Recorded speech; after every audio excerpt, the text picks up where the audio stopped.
Good day and welcome to COTK Online. My name is Hannah Nell and I serve as the youth pastor here at Church of the King. Today, I want to invite you to get connected. If it's your first, second, 10th, or 100th time that you are watching COTK Online, I want to invite you to get connected in the spiritual family. You can do that by filling out the Connect card on our website or using the link down in the description box below. Today, I would also like to say thank you so much for your generosity. I want to thank you for sowing your money into God's kingdom and trusting Him and see what He can do globally and locally. Today, you can give by texting the number available on the screen. You can also use our website or our app. Thank you and enjoy today's word. Hey guys, Pastor Kevin here. I get the privilege of pastoring our Kinder campus. If you're not familiar with me, that's what I'm here for today. I get to do the message for you guys. Today we're in week 4 of our series on Nehemiah, and today's title is, What Will You Encounter? Anytime that we lead or we do something good for God or meaningful or maybe generous or maybe we do something for God that's going to be lasting, like you can expect opposition. You can expect obstacles. You can bank on resistance. And we see this throughout the Bible. We see this. Adam and Eve had the serpent. Moses had Pharaoh. David had Goliath. Jesus had all kind of people. Like he had Herod, he had Pharisees, he had Jewish leaders, he had Judas, he had the devil, he had demons, and the list went on and on and on. Like Batman has the Joker, and Nehemiah was no different. Nehemiah had Sanballat and Tobias. Now, if you're just now catching up with us, let me give you a little bit of background on where we are. Nehemiah was the cupbearer to the king, Artaxerxes.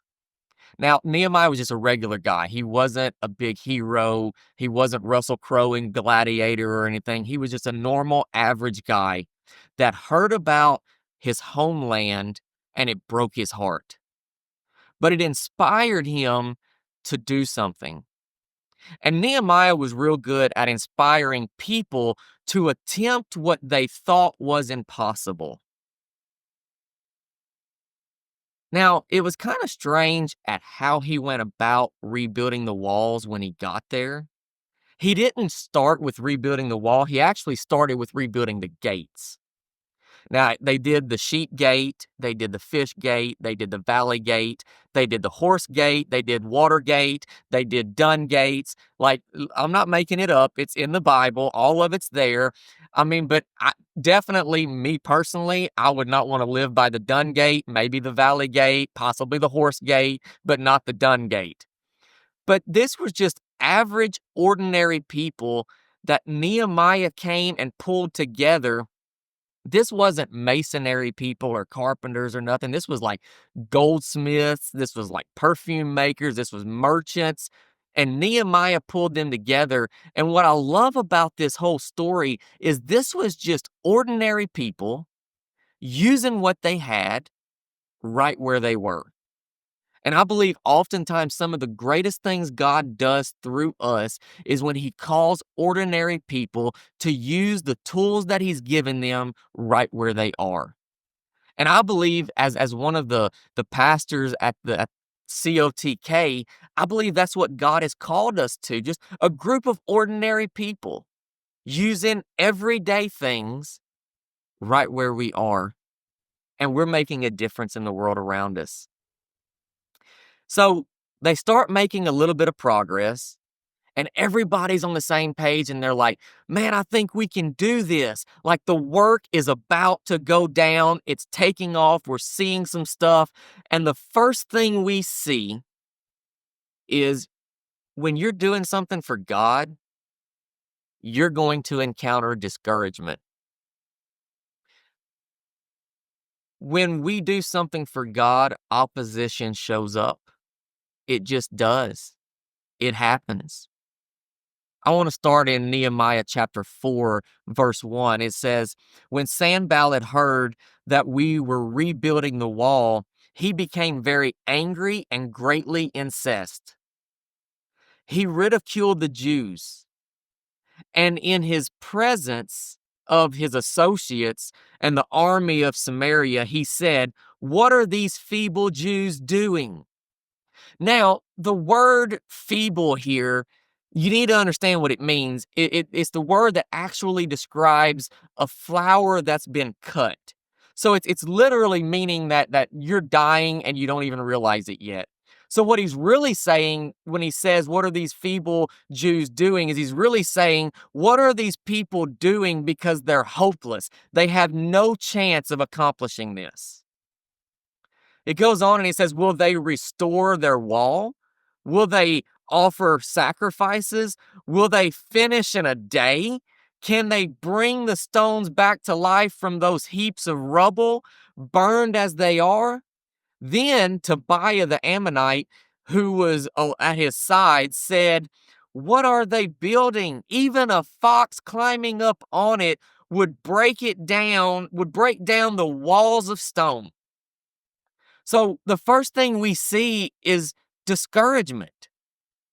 I'm sure that this is probably true of many of us and many of you that's listening. When we want to do something for God, when we decide, hey, we're going to step out in faith, the first thing we meet is resistance and discouragement. Like, how many of us have been out of church for so long and we're like, we're going to go back to church.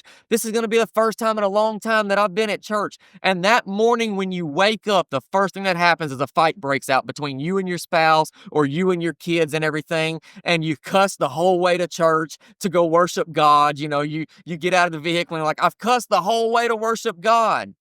Or maybe for you, it's look, we're going to bound and determine we're getting out of debt this year. And you start saving up and you're headed for that gold and like a pipe bust in your house and floods your house. And all the money that you've saved up is what it costs to get the place fixed. Or maybe for you, it's you've got a God-given vision and you go to somebody close to you to tell that vision to, and you're all excited only to have that person look at you and say, well, that's stupid. You'll never get that. You'll never accomplish that. Don't be surprised by the discouragement. Anytime we move forward, it invites discouragement. Matter of fact, the devil doesn't bother those who aren't a threat. My dad used to say it like this. He used to say, hey man, if you haven't ran into the devil lately, it's probably because you and him are running in the same direction. Because anytime we do something for God, discouragement's going to be there. Matter of fact, if you want an easy life, like let me tell you the best way to have an easy life. You go to church if you want to, but don't ever engage. Don't ever pray. Don't ever serve. Don't ever give. And please don't care. And if you do it just enough to make you feel good, but not enough to make a difference. Because when you start doing anything for God that's going to make a difference, it puts a huge target on you and you will engage in a real spiritual battle. But I believe that God wants some of you to step up. I believe that God is already stirring in some of you right now to start serving, start tithing, start praying, start inviting people, start showing the love of God to people around you and outside of the church. But when you do that, you got to do it knowing good and well that critics and haters come with it. Matter of fact, I always say that the loudest boos come from the cheapest seats. So, how do we respond to the critics and the haters? Because everybody often asks me that. They're like, Pastor, I saw this and this person said that and they were so negative, and I just wanted to tell them. And so how do we respond to that when we're doing something for God and the critics and haters happens? Let me tell you how you respond to it. You don't. Your response is not going to convert the critics. It's only going to validate them. Matter of fact, we have a saying in our leaders in at Kinder. Our saying is this: you don't feed the monkeys. If you feed them, they're just going to stay on your fence. But if you don't feed them, they'll move on. They aren't important until you respond. And how you respond to it, really and truly, like, it shows the level that you're on. Like, I tell my congregation, like, you don't see me respond to most things that are said about me or about the church in a negative way. My goal is not to change the critics. My goal is to do the will of God. So here's how I operate. I try not to be moved by praise or by criticism. I don't let the praise go to my head, and I don't let the criticism go to my heart. So the first thing that you're going to see is you're going to encounter discouragement. The second thing that you'll encounter is confusion.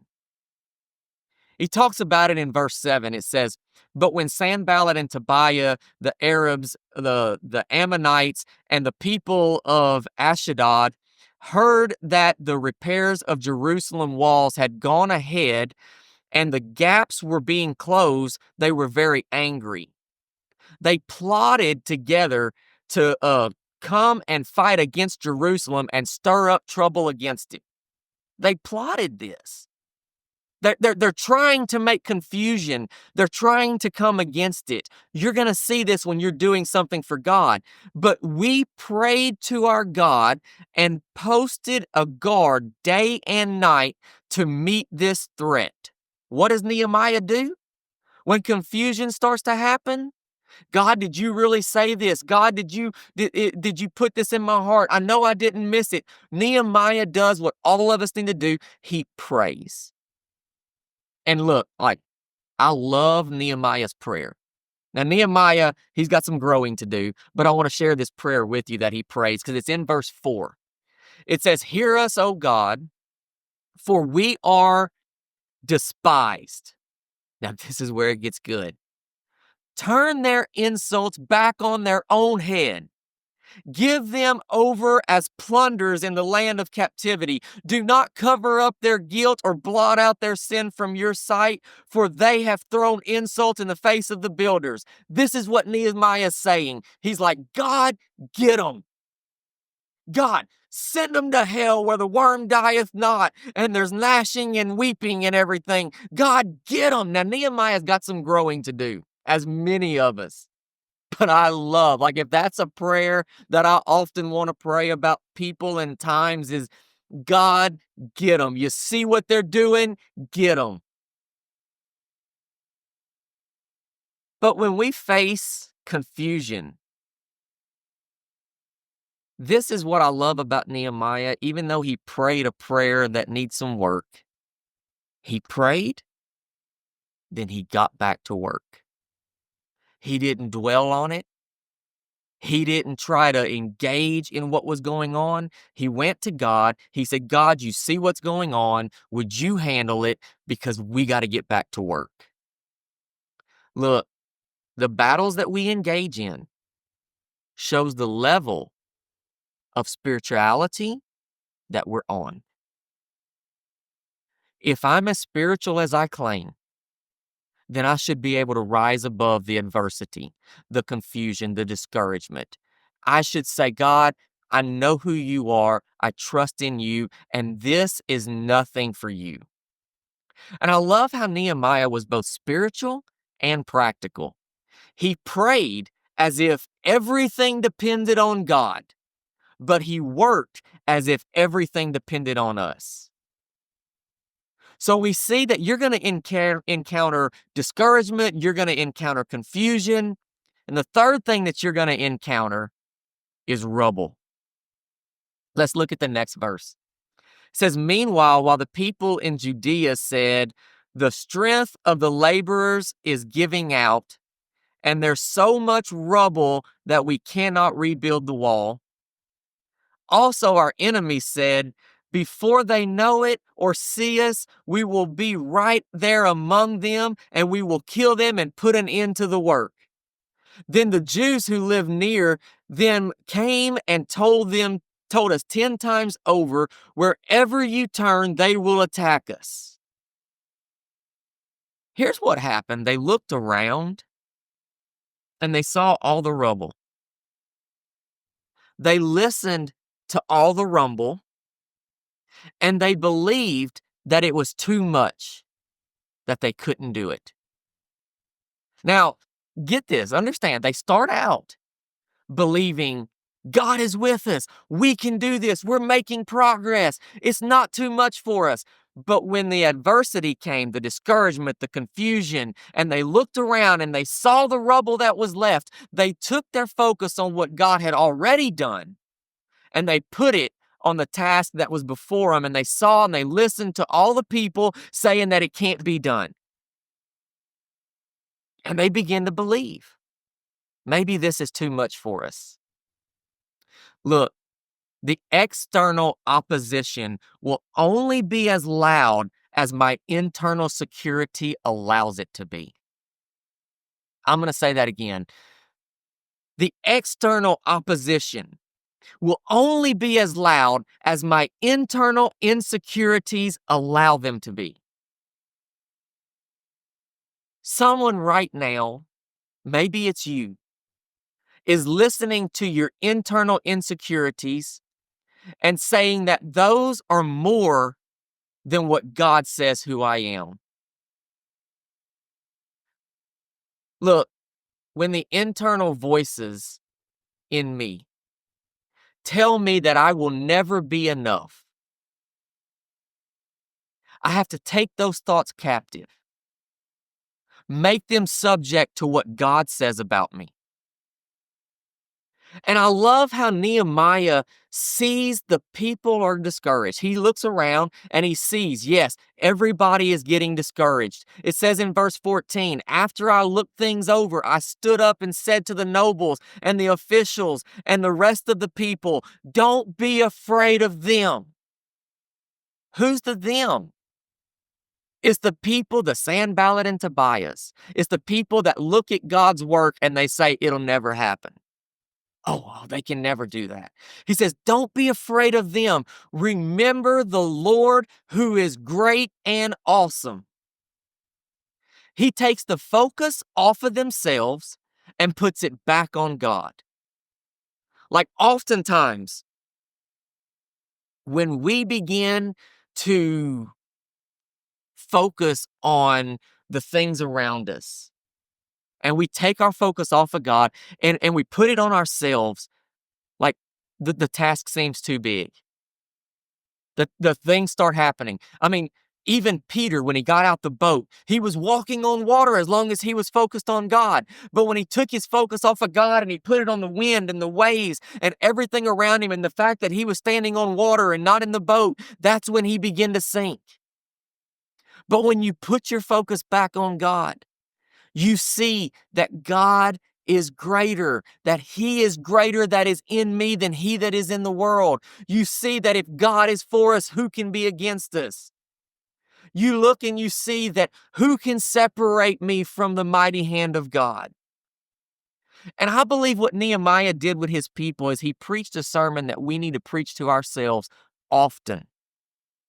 And it's simply this: remember God's goodness. Nehemiah said, remember when God freed our ancestors from Egypt. Remember when he split the seas and our ancestors walked across on dry land. And when the enemy was coming, he covered it back up and he drowned the enemy. Remember how he led us by fire by night and by a pillar of cloud by day. Remember when he fed us manna from heaven. What do? When the voices inside of me say you're not enough? You know, those moments before I go on the stage to preach and I feel like I'm running out of faith. What do? I remember who I was before God changed me. I remember the brokenness. I remember the guilt, the shame. I remember the sin that I couldn't get freed from. I remember how God changed my heart and my life. I remember the day that I was at my end. And I said, God, I've known you since I was a little child, but God, I've never had this close of a relationship to you. And I'm praying, God, if you'll restore my marriage, if you'll change my heart, God, I want to know you more and I want to be closer to you. I remember when we said, God, we'll go to kinder. I remember when me and my wife said that, God, we will go to kinder. We had no building. We had no location. All we had was a word that we felt God wanted us to do. And I remember looking and seeing the first location that God opened up. And we were so excited and we worked and we were diligent. And I remember when we looked around and we said, God, this one's too small. What are we going to do? God, where are you going to bring us next? And God opened up a second location. And I remember looking around at everybody that was serving and seeing that everybody was worn out. And I remember as we got closer to just being so worn out that we didn't think we could go anymore, God finished the kinder location. I remember miracle after miracle after miracle. So when I say our God can, it's because I've seen our God do it time and time again. He's done it before. And if he's done it before, I know he can do it again. And if he's done it for me, I know he can do it for you. Remember the Lord our God. The greater the opposition, the greater the opportunity for God to fight for us. He says this in verse 14, don't be afraid of them. Remember the Lord who is great and awesome, and fight for your families, fight for your sons, fight for your daughters, fight for your wives, fight for your homes. Look, remember the Lord and fight for your marriage. Fight for your children. Fight for the lost, the hurting, the broken. Fight to leave a legacy. My challenge for you is as we're in our second year of For the Future, maybe you just need a challenge of, I need to continue on with what God put in my heart a year ago. Fight for it. I know the opposition, I know the discouragement, the confusion, the rubble that you look around and you see. I don't know the economy. I don't know what's going to happen. I don't know how I'm going to pay my own bills. I do know that God put this in my heart a year ago. Maybe it's fight for it. Maybe you're just joining the church and God's challenging you to fight to leave a legacy. Look, I know sometimes it seems like it's beyond us. But I'm telling you, I've seen miracle after miracle. I know our God can. Remember the Lord and fight for what He's given you and the vision that He's given you. My personal challenge for myself is to fight to leave a legacy and leave a seat for somebody else to walk through. To be able to walk in and sit down and have their life changed the way that my life was changed. To be able to walk in the church and feel the grace and mercy and love and freedom that God has for us. So my challenge is what will you encounter? You're going to encounter discouragement. You will encounter confusion. You will encounter the rubble. Just remember God. What He's already done, what He's doing now, and what He's going to do in the future. Remember the Lord and fight for it. So I just want to pray with you right now. Maybe God's given you something that you're on the verge of giving up. You're on the verge of giving in. My prayer is that you remembered. Lord, just put in us right now, Father, a heart for you. Father, break our heart for what breaks you, Lord. But Father, as the enemy comes, Father, bring back those memories of what you've done. Let us remember the Lord and be able to fight for the future. We ask this in your name. Amen.